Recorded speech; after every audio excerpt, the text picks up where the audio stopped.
Admittedly, a lot of people were not a fan of the film Transformers: The Last Knight. I didn't mind it, but I can see where the criticism comes in. Me personally, I've tended to be pretty hard on the toys that spawned from that film. However, there have been a few jewels along the way, both in the movie and in terms of the figures. I think one of them has to be this guy, the deluxe class Cogman. And we're going to take a look at him this time around as we delve into the first review of 2018. As we delve into the next GotBot True review.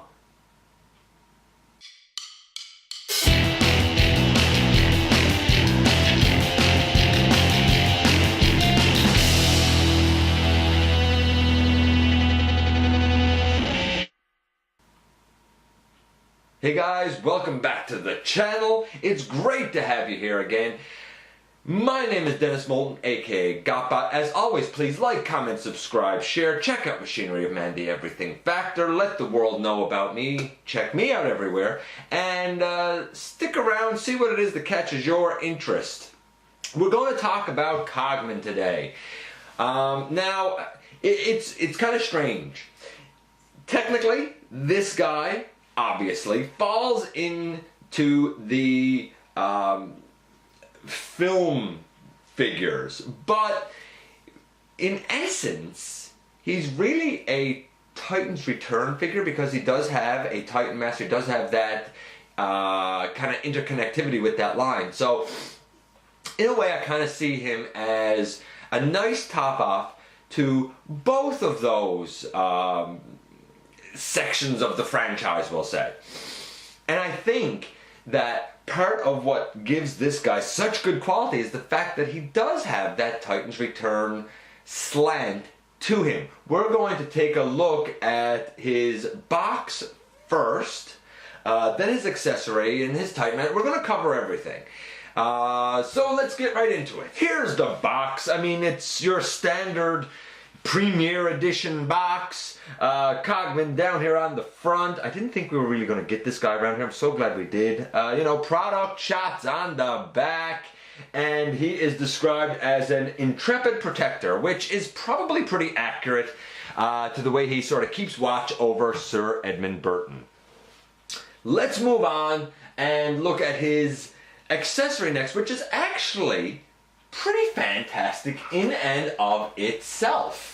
What we have this time is a beautifully sculpted sword. It's not overly done, but it's really nice. And the handle and hilt, I think that's what it's called, is molded in such a way that it really looks like the sword that Cade used, which I think might have actually been the same one King Arthur used. Maybe this is Excalibur? I'm not sure, but if somebody knows, they can certainly fill me in. But it's molded really nice. Nice black paint on the handle. The rest of it is just gray plastic. And the detailing is there, but it's not overdone. And here is why I said that Cogman really can serve as an end to the Titan's Return line. He has a Titan Master, and the molding is pretty accurate, to be honest with you, if you are familiar with the character. You can't really, unfortunately, see it picked out, see the detail picked out, because, well, he's missing a lot of paint. It's mostly just gray plastic, except for the arms, and they're really more painted for the head mode. That being said, he is pinned at the hips, he has ball joint at the head and the arms. I mean, he's a 2, he can get in a seated position, he's like any other one. The reason the arms are painted is because of the head mode, and really you still just put that down, you fold the head over, and then boom, you have that gorgeous, gorgeous face in gunmetal gray, and it goes around the side of the head, right to the back. You have gold highlights, you have brilliant blue eyes. He looks phenomenal, and this quality of paint is something that continues through the rest of the figure. Speaking of which, let's have a look at him now. And And here we have the full incarnation of Cogman. In the film, we did not see this body. There was a time where he was driving a car, I think maybe to the submarine. Sir Edmund Burton got in, and presumably that was his body in vehicle mode, his transtector in vehicle mode. But we never got to see this in all of its glory, and that's a shame because this is really cool. The paint apps, we have a nice wash of gunmetal gray over a lot. We have some bronze down in his tummy. We have gold highlights. It's too bad we didn't get the gunmetal gray on the thighs and the forearms at least, but at least it's a plastic that is gray and it still kind of ties together nicely. Overall, I think that this is some of the best paint apps that we've seen in a long time. Even though it's really just a wash, it's enough to highlight the detail, and I think that's all the dude needs. So because of that reason, I'm giving his paint apps a solid 10. They're great. They're really great. He can hold his sword as well in his hand, no problem. Now, that being said, when you, if I can put it in here now, why am I having such a challenge with this? When you put it in his hand, there is kibble from the card that's folded up, so it can only go down this far. You can, however, open that out and push this down the rest of the way. If you want, you can even close it up a little bit, but it does need to move ever so slightly to accommodate the sword placement. Taking that back out of it. He stands all right. The feet aren't particularly huge, but you do have pivot forward and back, and that sort of helps with his stability. So if you get him in the right position,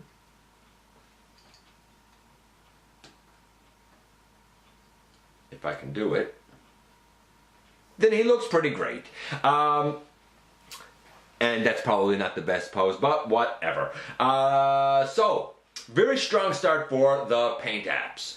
What about the articulation on this guy? Well, before we get into that, let's just see how he stacks up with some better known molds. This is him next to the Titan's Return Metal Hawk. I looked at this guy in the entire Siege on Cybertron set in episode 304, but you know, he stacks up fine.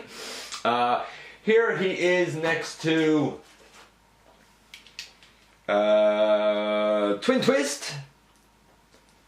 Naturally, Twin Twist is a big deluxe, so he's a bit bigger, but I looked at this guy in full in episode 293, and again, he's a kind of a standard deluxe size.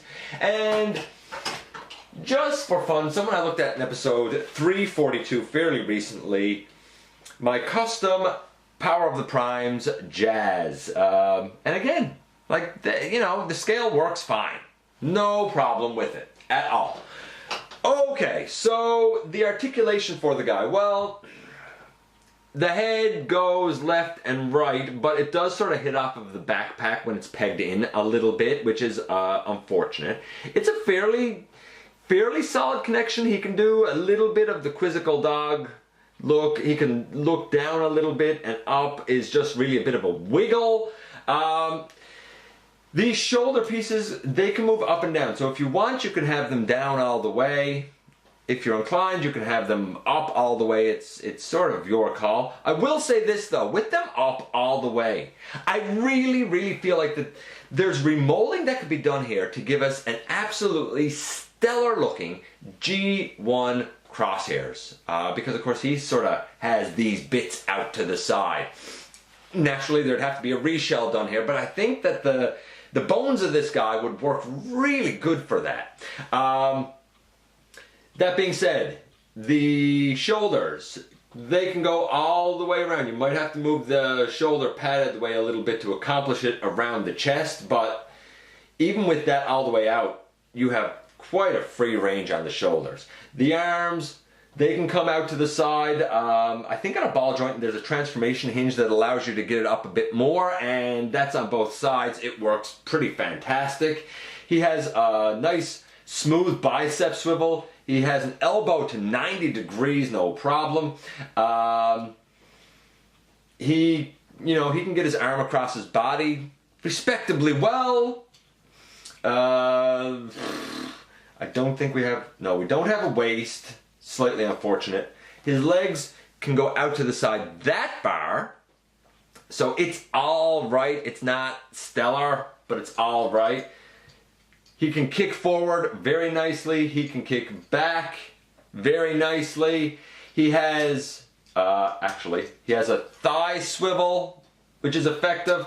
He has a knee that bends to 90 degrees. That being said, it's ratcheted. There's a ratchet right there, and then there's like a snap ratchet in here. I think that it has to do with the transformation for the guy, but it's, you know, it's there. It's just, it clicks. You can even hear it. It's a bit strange. It's not ineffective, it's just a bit strange. The whole shin and foot can tilt forward. Now you do have this piece sticking out, which seems unfortunate, but you can keep that up and still tilt the toes forward and back a little bit. No side to side, of course. Honestly, barring having a waist joint, I think that his articulation is highly, highly effective. Nothing really bangs into anything. You might make an argument a little bit about the shoulder pads, but they move so easily if you even need to get them out of the way. And perhaps you would prefer to keep the shoulder pads down. That's your call, really. I'm going to give his articulation a solid 8.5.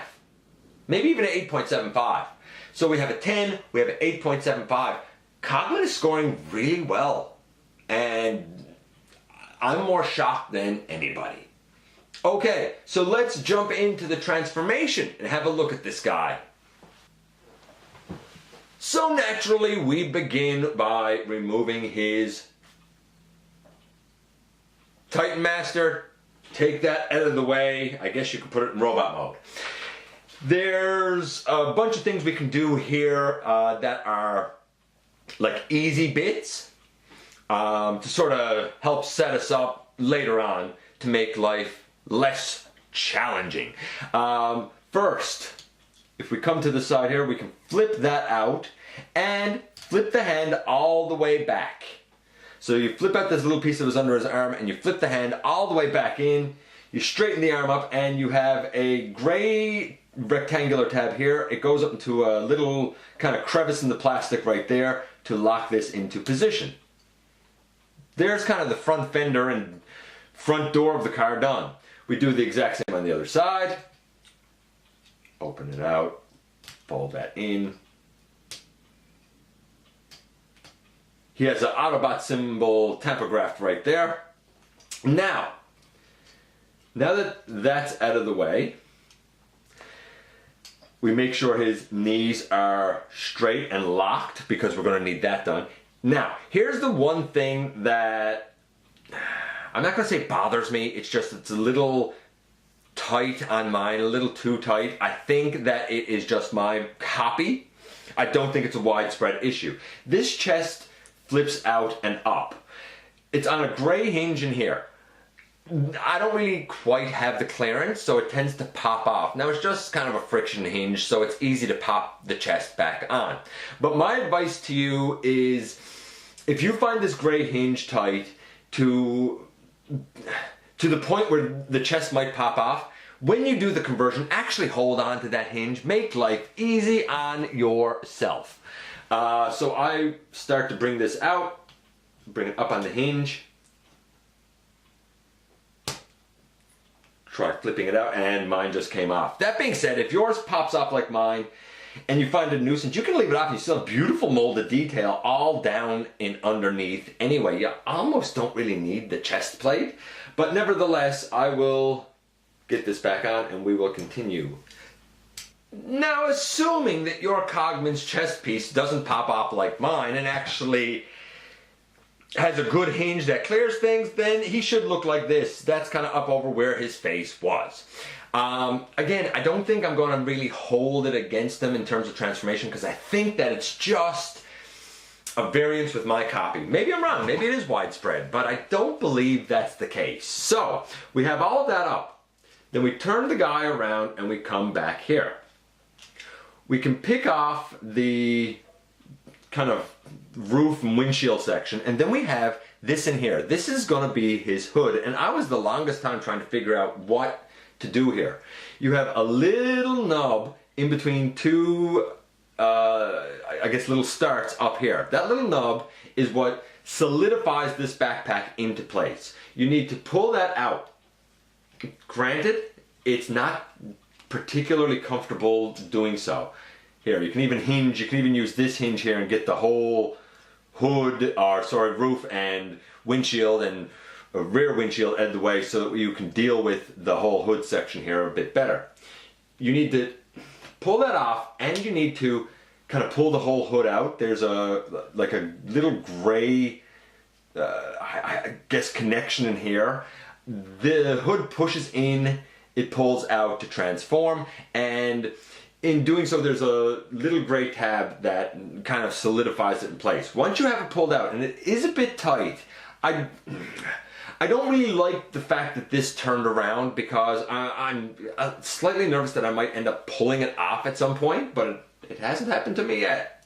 Once you have it out, you can rotate the hood around. Once you rotate the hood around, you basically push it back into place. With that done, you can even flip out what's going to be the front bumper and the front grille. With that done, you can push the shoulders up into place up here. Push it in and push it up and in. Now that you have the shoulders up and in place, you can bring the bumper down around. There's a little gray peg here and a little gray peg here. They go up underneath into little holes on the really the shoulder pads, and they fit there quite nicely. And boom, there's the front of the vehicle done. And again, I think it looks nice coming together. Now we can deal with the lower body and kind of getting all of this done. So, we turn the leg in so that we have the tires to the outside. You fold up the foot and you fold up the foot. You may not be able to do that quite right away. You may even need to, actually, you know what, we are going to wait a little bit. Bring out the shins and flip out this gray piece. Bring out his other shin and flip out that gray piece. Now you can push those up on the side and flip the ankle in. Push it up on the side, flip the ankle in. And that's what we have now. Now that we have that done, we can put the 2 feet together, and there's, you know, a peg and a hole back here and another peg and a hole. They slot into each other nicely. And then you come to the side of the vehicle here and you kind of lock that side in. And over here you lock that side in. They may come undone during transformation, but that's all right. Now here's the part that's cool. Before I put this down, I want to try and show this if I can. You have space inside here where a type master can go, and in fact, 2 can go in here. The steering wheel is on this side, which is the side used in definitely Britain, and I think it's used in a lot of Europe. Anybody from Europe can probably clarify that for me, but the point is, it's on the correct side. It's exactly where it should be. So at this point, if you're so inclined, you can take the Cogman head and, you know, place it in there. And he just fell over. Actually, I'm going to place 2 in here, and then we'll finish off the transformation. And now that we have Cogman and Professor Go, who is the head of Metal Hawk, you know, in here and in place, we can kind of finish things off. This back piece comes back, and the little gray sections here on the side, on both sides, really slot down into little holes back here. It's snug, but they you know, they fit well. You know that they're pegged in, no problem. Once you have that much done, then it's pretty straightforward. You have a hinge up here, and you bring the whole, you know, roof and windshield forward. That being said, in vehicle mode, if you want to access the Titan Masters or Prime Masters, if you are so inclined, you can do so no problem by simply lifting that section up, because it tabs in the front here and here. Little sections up basically by the hood. In order to lift it up, well, I'll put it down and show you. Angle that down, and then it tabs in the front. Now you might say, okay, well, if that's tabbed in the front, how do you get it back up if you want to get the Titan Masters out? Here's the nice thing. Though it's pretty seamless for the most part, you can actually get your nail in on the sides and just nudge it up. Basically the side windows by the door. And that's how you get it back up to access the little guys inside. I totally dig that. Now, with all of this done, I think, you know, boom, there's your alt mode, and it looks, I think, fantastic. Although the hood especially does have swirly gray plastic. If you don't like that, then it might be a bit of a bummer for you, but I do like it. I think it gives it texture and depth, and, you know, we have painted rims, we have painted tail lights, we have clear plastic for the headlights. I really dig it. We're only missing one thing, and that is integration of the sword. Well, in order to integrate that, you come down underneath, and I really don't, though you can see that there are arms and legs here, I mean, you know it's a robot. Overall, I feel like it does a good job of looking more motorific. Like, it doesn't really look like a robot hanging out underneath. With all the detail, you kind of believe it could be the underside of a vehicle. But this is also where we integrate the sword, and we do so in a manner very similar to the Generations Deluxe Class Cup, where you put his accessory in and it looks like a tailpipe. Same sort of thing here. What you do is you have a little circular section on the tummy that has like brass around it. You put your fingernail just below that, and you can bring kind of the piece of the pelvis forward and push it all the way down. What you have now is a little gray tab back here, and you have a slot on the handle of the sword. You put that slot from the sword handle over the gray tab, unless you're you know, trying to do it on camera, because of course then it's not going to work. There you go. You put that on, and now it can kind of, you know, slot up under the body, no problem. And it does look like a tailpipe. I respect that. I do. So, what do I think of this guy overall? Here's the thing. He has, in my opinion, very strong paint apps. He has really quite excellent and smooth articulation. And the transformation, except for that chest piece flipping up being on a tight hinge, and like I said, I don't think that's widespread. I believe it's only my copy of the mold. It's pretty smooth, fluid. Kids can do it, I know, because the Scraplets have done it and didn't struggle with it too much at all. Because of the little things like the hubcaps or rims or whatever, the painted wheels, there you go. Because of little things like that, I can almost even justify the price hike for this guy. He is pretty fantastic all ways around. And what a nice way to kind of enter 2018. As we conclude this first review, it was something so positive, such a strong start. Let's hope the rest of the year pans out as well as this guy. Anyway, that's it. Thanks for giving me some of your very valuable time. It was fun to look at this guy. I appreciate you stopping by. And as always, I look forward to the next time that you and I get together for another visit right here inside the videos.